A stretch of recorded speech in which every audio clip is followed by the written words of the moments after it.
इस वीडियो में हम बात करेंगे जावास्क्रिप्ट के एक बहुत ही स्पेशल फीचर की, जिसको कहते हैं होइस्टिंग। तो जावास्क्रिप्ट में होइस्टिंग क्या होता है, what does it mean, hoisting करता क्या है और ये कहाँ पर यूज होता है। तो चलिए शुरू करते हैं। So what is hoisting? Hoisting कहते हैं उस प्रोसेस को जो कि बेसिकली हमारे जो भी डिक्लेरेशन है, जहाँ पे हम वेरिएबल डिक्लेरेशन करते हैं या फिर फंक्शंस की जो डिफाइन करते हैं, फंक्शन डेफिनेशंस जो होती हैं, उनको बेसिकली मूव करता है automatically to the top of their scope.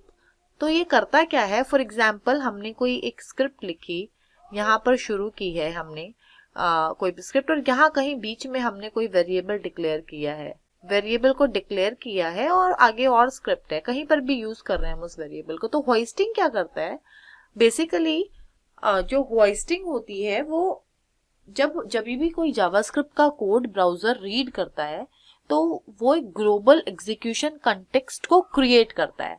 जब ग्लोबल एग्जीक्यूशन कंटेक्स्ट जब क्रिएट होता है, ये जो ग्लोबल एग्जीक्यूशन कंटेक्स्ट है ये दो फेजेस में काम करता है, एक क्रिएशन और एक एग्जीक्यूशन। तो सबसे पहले वो क्रिएट करता है और फिर वो एग्जीक्यूट करता है। तो क्रिएशन फेज में वो क्या करता है कि जितने भी वेरिएबल डिक्लेरेशंस हैं, वेरिएबल डिक्लेरेशंस, मैं डेफिनेशंस की बात नहीं कर रही हूँ, उनकी इनिशियलाइजेशंस की बात नहीं कर रही हूँ। जब हम वेरिएबल को डिक्लेयर करते हैं, उन सारी डिक्लेरेशन को वो उनके करंट स्कोप के टॉप पर मूव कर देता है। तो बेसिकली जो भी हमने वेरिएबल डिक्लेयर किया है विद इन दिस स्कोप, उसको वो सबसे टॉप पर मूव कर देता है जब वो कंपाइल करता है।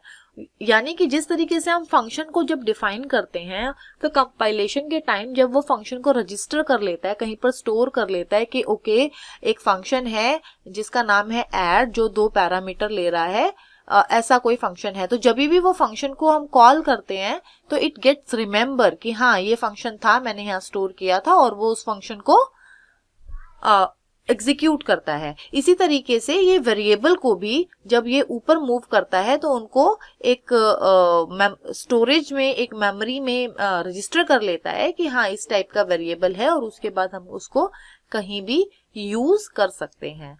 तो होइस्टिंग जो प्रोसेस है ये बहुत ही यूजफुल है, क्योंकि बेसिकली जावास्क्रिप्ट जो है, पुराना जो वर्जन है, उसमें हम दिस इज अलाउड कि हम जो वेरिएबल है उसको यूसेज के बाद डिक्लेयर कर सकते हैं विद द कीवर्ड वार, पर लेटर कांस्टेंट में ऐसा अलाउड नहीं है। तो मैंने आपको बताया कि होइस्टिंग क्या करता है, सारे वेरिएबल की जो डिक्लेरेशंस हैं उनको टॉप पर मूव कर देता है प्रायर टू एग्जीक्यूशन। एग्जीक्यूशन के वक्त रन टाइम से पहले वो मूव कर देता है। फॉर एग्जाम्पल मैं यहाँ पर कह रही हूँ कि मैं एक प्रिंट कर रही हूँ यूजर नेम।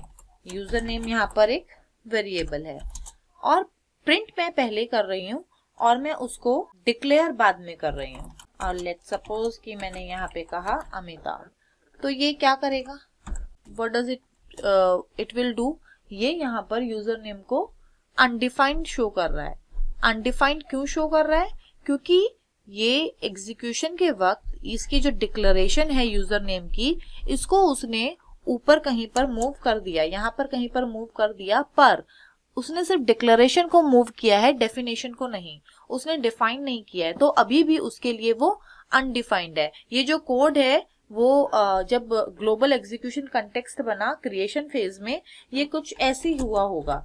यूजर नेम यहाँ पे उसने डिक्लेयर किया और यहाँ पर उसने उसको रीअसाइन कर दिया वैल्यू, बट यहाँ पर जब मैं उसको कंसोल करा रही हूँ तो इसकी वैल्यू अभी भी अनडिफाइंड है, क्योंकि उसको मैंने अभी अमिताभ नाम से डिफाइन नहीं किया है।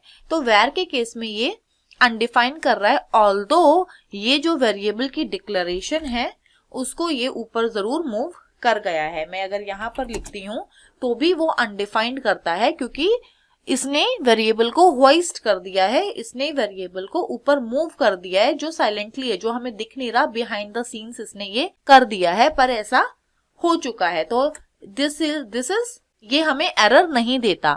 जबकि अगर मैं इसको लेट कीवर्ड या कॉन्स्ट कीवर्ड के साथ यूज करूं तो ये मुझे एरर देता है और ये कहता है कि इनिशियलाइजेशन से पहले मैं इस वेरिएबल को यूज नहीं कर सकती। तो ये एक और रीजन है वेर वेर को यूज ना करके लेट और कॉन्स्ट को यूज करने का। क्योंकि वेर के केस में क्या होता है, सपोज करो कि यहाँ पर एक मेरा बहुत सारा कोड है और एज अ डेवलपर मैं यहाँ पर कुछ डिबग कर रही हूँ, तो मैं देखना चाहूंगी कि ये यूजर नेम कहाँ से आया, यूजर नेम की क्या वैल्यू है। तो मैं इस कोड को सारे ऊपर ही ढूंढूंगी कि यूजर नेम कहाँ से आ रहा है।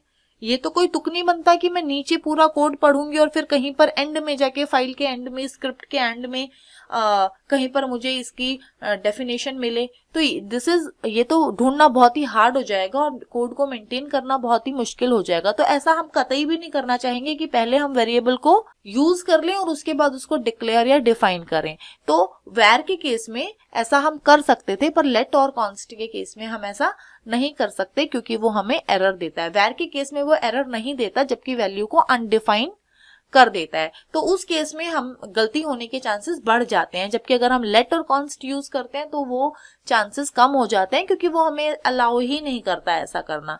तो ये एक और डिफरेंस है between var, let and const के, जिसके हिसाब से ये हमें कहता है कि वेर को हम यूज करना छोड़ें और लेट और कॉन्स्ट को यूज करें। ये एक इंपॉर्टेंट डिफरेंस है। होइस्टिंग जो है, होइस्टिंग भी आई थिंक आपको समझ आया होगा। होइस्टिंग क्या करता है कि वेरिएबल्स की जो डिक्लेरेशंस हैं उसको ऊपर की तरफ वो मूव कर देता है। अगर बाय चांस अगर किसी ने वेरिएबल को डिक्लेयर करने से पहले यूज करा भी है तो भी वो एग्जीक्यूशन के वक्त प्रॉब्लम नहीं करेगा क्योंकि वो उसकी डिक्लेरेशन को ऑटोमेटिकली होइस्टिंग की मदद से, होइस्टिंग की फीचर की वजह से वो ऊपर की तरफ मूव कर देता है।